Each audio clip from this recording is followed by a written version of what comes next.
Meie selle õppeaasta avas ühine koondumine kooli põhiväärtusi kandvaks 8 kannaks. Ja kui me üheskoos oma põhiväärtusi hakkasime välja selgitama, otsustasime anda neile rahvusliku kuju. Ja nii saigi Kivilinna väärtuste 8 kanda alguse, mida täna võib leida igalt poolt koolimajast. Ehk siis ta on meile kõigile pidevalt silme ees.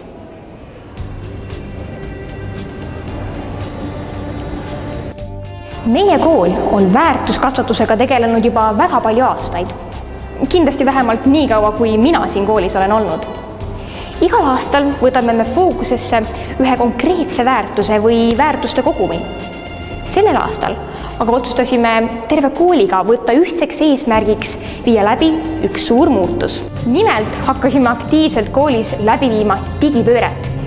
Mitte, et me poleks selles vallas varem midagi teinud, aga see aasta otsustasime süsteemselt kaasata kõik õpilased ja õpetajad. Kuidas aga üks selline suur muutus mõjutab üht kooli ja selle väärtusi? Seda hakkamegi uurima.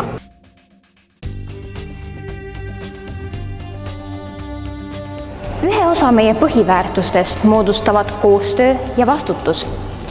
Digipöörde ühe osana võtsime eesmärgiks siduda rohkem õpilaste ja õpetajate ühiseid tegevusi.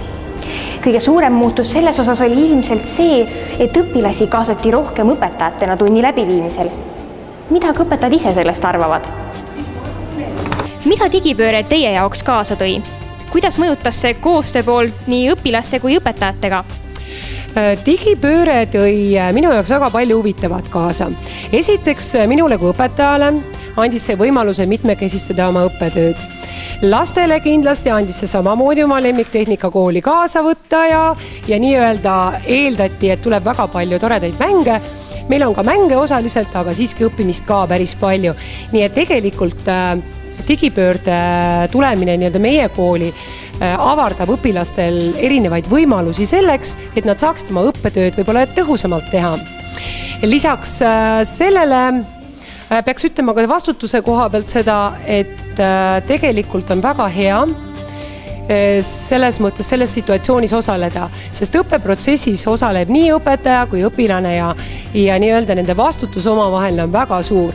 Ja mis puutub veel koostöösse on see, et kuna infotulv on nii suur siin üldse, siis tänu sellele info olemasolule lapsed jagavad oma teadmisi õpetajale, õpetaja saab jagada oma teadmisi ja mis kõige tähtsam on ka see, et laps ise saab osaleda siinsamas õppeprotsessis ja õpetaja rollis ehk olla siis juhendaja. Minu meelest see on üks parim variant. Aitäh teile ja teile kui õpilastele. Mida on digipööre uut teile kaasa toonud? Mulle isiklikuks nagu arvamuseks oleks see, et digipööre annab küll uusi võimalusi, aga ei tohi ka ära unustada raamatuid ja teisi õppevahendeid. Ja mida arvad sina? Et ja kindlasti on nagu see on teistmoodi õppimine, mis on palju iseseisvam kui nagu tavaliselt ja et siis saab osata nagu, et muidu on väga tähtis osata ka raamatutest, aga et osatada ka internetist, et erinevatest keskkondadest nagu. Väga hea, aitäh! Milliseid muutusi on digipööre sinu jaoks kaasa toonud? Minu jaoks on digipööre väga tähtis sellepärast, et nagu Liis ütles, et sa pead töötama erinevates keskkondades ja ise saad aina targemaks ja saad uusi asju teada, kuigi ei tohi ka ära unustada, et sa oled päris elus.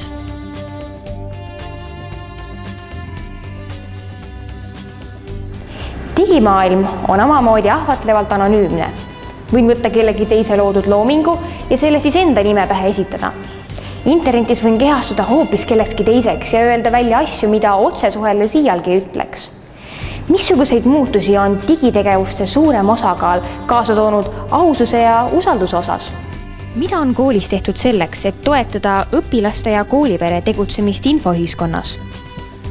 Oleme tutvustanud kokku kooliperele infoühiskonna võimalusi, ikka seal leiduvaid ohte. Oleme kooli külla kutsunud ka erinevaid eksperte ja ka veebikonstaabel on meil käinud rääkimas. Ja samuti on ju oluline, et osatakse ära tunda seal internetis valitsevaid ohte ja nendega siis ka toime tulla. Väga oluline märgata, et mis meie ümber internetis toimub ja vajadusel siis aidata ka kaaslasi. Lisaks me väärtustame oma koolis väga tugevat ausust ning seetõttu pöörame eraldi tähelepanu just laste õpetamisele selles osas. Oleme õpetanud neile netiketireegleid ja kuidas näiteks ümber käia internetis leiduva teiste loominguga, sest et kui on olemas ju ausus, siis saame üksteist usaldada. Koolis on hetkel aktiivselt käimas digipööre. Digimaailm ise on aga täis erinevaid ohte ning ahvatlusi ebaausateks tegevusteks. Kuidas olete teie valmis digimaailmas tegutsemiseks? Kuna meil on olnud palju informaatikatunde, siis on meil õpetatud, et igal pildil, videol või tekstil on autoriõigused ja me teame, et alati tuleb viidata, sest me austame teisi inimesi. Ja netis on tähtis kindlasti ka mitte oma andmeid jagada, et tuleb hoida saladusena enda salasõnad ja pangakoodid.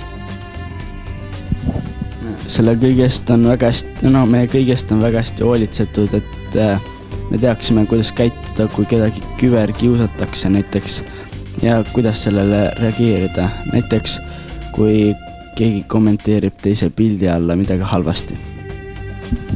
Ja meil on ka õpetatud seda, kelle poole me peaksime pöörduma, kui keegi meid internetis kiusab, et näiteks siis netikonstaabli poole.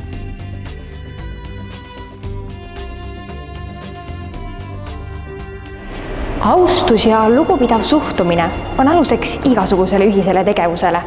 Eriti veel siis, kui muutusi tehakse nii suures peres, nagu seda on meie kool. Uurimegi nüüd, missugusi mõjutusi on märgata olnud selles valdkonnas. Digipööre on olnud muutus, mis on meie koolis puudutanud absoluutselt igaüht. Ja on seetõttu tekitanud ka erinevaid emotsioone ning mõtteid. Kuidas teie arvates on digipööre puudutanud meie kooli põhiväärtutest, austust ja lugupidamist? Digipöördega alustasime me 2015. aastal ja see ei olnud selline muutus, kus keegi tuleb ja ütleb, et nüüd me hakkame digipööret tegema, vaid me rääkisime kõik ühiselt ja põhjalikult läbi ja motiveeriti inimesi näiteks sellega, et igaüks sai valida enda oskustele ja hetkevõimetele sobiva arengutaseme, kas digu 1 või digu 2 või digu 3. Ja see tekitab olukorra, kus tegelikult on kaasatud kõik inimesed, et ei ole seda tunnet, et kuskil on üks grupp, kes teeb selliseid toredaid, ägedaid digilahendusi, aga teised võib-olla hetkel veel ei oska ja ei oska neid nii hästi teha. Me hindame oma seda digitaset aastas 3 korda ja selle analüüsi tulemusena saab igaüks otsustada, et kas ta jätkab samal tasemel või seab endale kõrgemad eesmärgid, et see on kindlasti selline hästi ühine ja motiveeriv. Ja ma loodan ja ma usun, et inimestel oli abiks ka see, kui me saime oma ELPE õpirühmas omavahel, oma grupis, kus on tegelikult tekkinud sellised usalduslikud suhted, kus me saime rääkida omavahel oma sellistest digirõõmudest ja digihirmudest. Et see digipööre on küll selline asi olnud, ma arvan, mis on meis üksteise vastu sellist lugupidamist, sellist ühist koostöö tegemist kasvatanud ja ka austust üksteise vastu.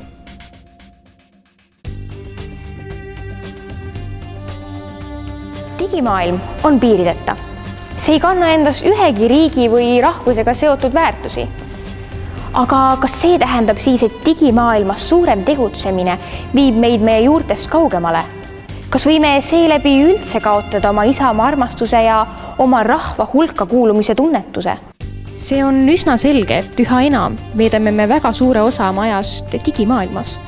Aga kuhu selles maailmas mahub teie arvates eestlaseks olemine ning armastus oma isamaa ning meie Eesti riigi vastu? Kindlasti võime me olla väga tänulikud Eesti kuulsustele, et näiteks Kerli Kõiv, kes enda videotes reklaamib väga palju Eesti maastikku ja tänu sellele saavad ka välismaalased teada, kui ilus on tegelikult meie enda kodumaa. Skype on eestlaste poolt loodud ja ma olen uhke, et ma olen eestlane. Kui keegi eestlastest midagi maailmas korda saadab või teeb, siis paljud nagu eestlastest jagavad seda ja on õnnelikud selle üle. Ja kui ma hingelt olen ikka eestlane ja austan oma isamaad, siis internet ei saa seda meilt ära võtta.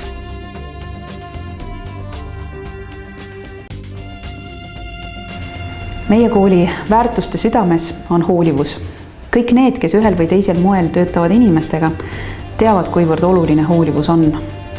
Ja meilgi koolis läbib hoolivus väärtusena kõiki tegevusi, mida me teeme justkui punane niit. Aga kuna hoolivus on niivõrd elementaarne väärtus, siis tegelikult on üks oht. Nimelt võib nii loomulikuna näiv asi vahetevahel jääda arvestamata. Ja me tormame mõnikord suurtest projektidest niimoodi läbi, et me võime täiesti tahtmatult kellestki üle sõita, kuigi me ei ole soovinud kellelegi haiget teha. Ja seetõttu, kui me hakkasime digipööret koolis ellu viima, siis esimene asi, mille peale me mõtlesime, et me lähtume eelkõige hoolivusest. Me panime sellest hoolivusest tulenevalt peamised märksõnad kirja, mida me tahame nii laste kui õpetajate ja teiste koolitöötajate puhul arvestada, et mis kindlasti peab olemas olema. Nii näiteks laste puhul mõtlesime sellele, et kõige olulisem on, et keegi ei jääks kõrvale, et kõik oleks kaasatud ja et laste jaoks läheks tegevus kindlasti huvitavamaks. Huvitav seejuures ei tähenda seda, et meil oleks hommikust õhtuni ainult mängud ja õppimine jääks tahaplaanile. Ei, vastupidi.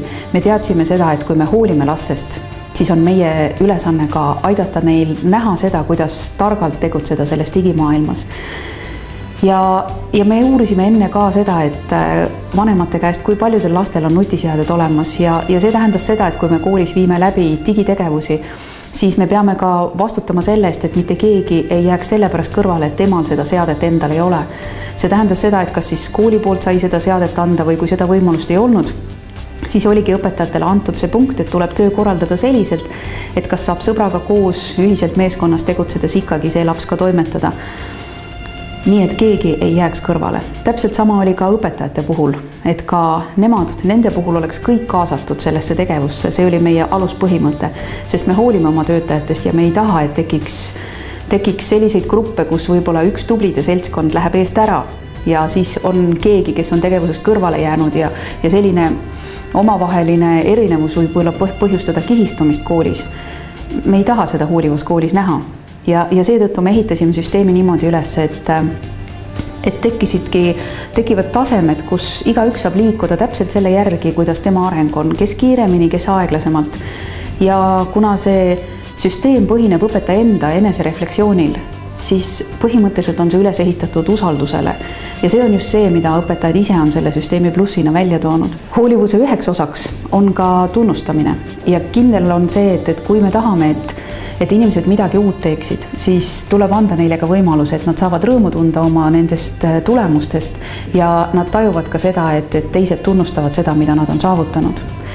Kui nüüd rääkida sellest, mida oleks saanud teha paremini, siis kindlasti analüüsides nüüd meie väärtuste seisukohalt, mis jäi tegemata, me pöörasime natuke liiga vähe tähelepanu ilmselt rahvuslikkusele ja meie isamaa ja meie riigi seostele selle digimaailmaga, sest digi on paratamatult digiga tegeledes lapsed liiguvad edasi sellisesse maailma, kus ei ole enam rahvusi, kus ei ole niivõrd riigid või piirid, mis seoksid. Ja ega seal otseselt ei tule välja seda väärtust, mida meie nagu oma rahvana tahaksime alles hoida, nii et see on kindlasti see koht, kus tuleks rohkem tähelepanu pöörata ja siit järgmiseks etapiks siis ka selline väike eesmärk kindlasti. Aga igal juhul me saame üldiselt öelda seda, et me digipöördega on täpselt nii nagu kõigi teiste muudatustega koolis, et kui see on hästi läbimõeldud ja kui see on südamega ellu viidud, siis on igal juhul positiivne tulemus tagatud.